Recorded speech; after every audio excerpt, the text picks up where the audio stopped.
The start of this decade has not been kind to us. 2020, we had the pandemic. 2021, we sort of almost moved towards normalcy, but then the second wave hit. 2022, war, again. The world has been facing one problem after another, with the Ukraine war being the latest addition to the global miseries. And this has hit the global economy hard. People lost their jobs, many countries put up sanctions after the pandemic, and now inflation has everyone worried. But when it comes to things that bother Americans, how can we not mention China? China is the world's second biggest economy, and ever since the COVID-19 pandemic, it's been facing many ups and downs. You're probably hoping for the Red Nation to take a turn for the worse, but does that really help? What happens if an economy as big as China's were to collapse? Stay with me until the end if you want to know why those wishing for a collapse of the Chinese economy couldn't wish for anything worse for the USA itself. For more than a decade, we've witnessed the rise of the Chinese economy and its impact on the global market. Not that long ago, today's Asian juggernaut was only seen as a small-time commie country with farms, famine, and dictators. Communist leader Mao Zedong was the mastermind behind the People's Republic of China. He led the Chinese Communist Party both during and after the Second World War, and enforced an improved and planned economy by introducing the Three Worlds theory. Zedong believed that the US and the Soviet Union were part of the First World, whereas the likes of Japan, Europe, and Australia belonged to the Second World. The rest of the world's population, including China and Asia, was the Third World. This led him to propose a union of these so-called Third World nations to shift the balance of power, naturally alienating the USA and Soviet Russia. However, China wasn't a major concern at all at the time, and its differences with the Soviet bloc made it an indispensable ally for the USA at the time, allowing for the strengthening of the economic ties with the West. For Mao, however, his dreams were to remain dreams. In the backdrop of the massive failure that was supposed to be the Great Leap Forward, he never saw any fulfillment of his utopian vision. By the way, do you want to stay updated about China and global markets? Then give this video a thumbs up and hit the subscribe button. It really helps me to grow the channel and bring you the best content about investing. But slowly and steadily, China was headed forward. Today, China has some of the most advanced and leading technologies, and modern cities that have trains traveling faster than anything. And the Chinese government recently claimed that all of their 1,400 million plus citizens were emancipated from poverty. Whether or not that's true is debatable, but China has consistently made the headlines when it comes to its economic success. So yeah, the Red Dragon is pretty much awake. Being one of the major global economies, China has been lending a helping hand to many countries and pulling them out of their misery. But after the Ukraine war, inflation has had a deep and long-lasting impact on every country in the world. Partner countries were hoping that the Chinese economy would be able to rescue them once again. However, this has not come to fruition. Even China's economy has been facing the after effects of the war and has frankly slowed down. For China, the timing couldn't have been worse. President Xi Jinping appears to be planning to extend his stay, as the country has been preparing for its 20th National Congress of the Communist Party. But the country, which has been known to help out the West during times of financial crises, might be facing a crisis of its own. People have been predicting that China will overtake the place of the US being the world's biggest economy. But things are going south as the world witnesses all the warning signs of the Chinese economic breakdown.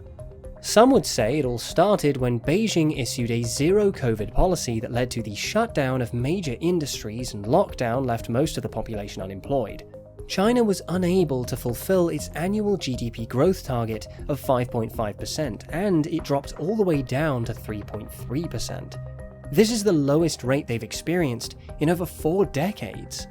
Now, you might be thinking, why won't China just reverse the zero-COVID policy since it shut down multiple businesses and industries? Well, that's because China has not experienced the full terror of the pandemic as the rest of the world has. It was really quick to change all its rules and regulations when the pandemic first hit, and China hasn't looked back since. So people are thinking that, as China completely closed itself off to the world to avoid the spread of the pandemic, if they were to reverse the policy, it would lead to total chaos. There's no immunity among the citizens, and the government refused to import their vaccines and put up glass walls to protect its premises. But now, most of the young population is jobless, and the rest of the population has stopped paying their house mortgages, and that has led to the bank loans crashing down. The Chinese government has issued strict regulations to control the pandemic and simply refused to offer any monetary stimulus for its citizens until they have a grip on the inflation and the pandemic. This led to the Chinese public refusing to spend any high amounts of money as they're scared to go back into strict quarantine and have no income. It's like China and the US are doing the complete opposite of each other. When the US released stimulus for its citizens to help them out during the pandemic, the Central Bank of China faced many crises as all of their production and retail sales reduced and the oil demand fell lower than expected. Although the US government was able to get a grip on things, they didn't see this coming because no one ever thought China's strict regulations would lead to so many economic setbacks. But what does this economic imbalance mean for the rest of the world, and mainly the US, that's the world's biggest economy as of right now? As the rest of the world watches the Chinese economy go down, all the global investors are concerned about making any deals with China. The Chinese tech firms donated most of their profits to charity to help with economic woes. Whereas, the housing market in China is also currently breaking down because people refuse to buy any property. This was one of China's biggest sources of income, as the property in the megacities is quite expensive. We live in a global age. Most of the world's economies have meshed together. This means that an economic fall in China will affect the rest of the world too.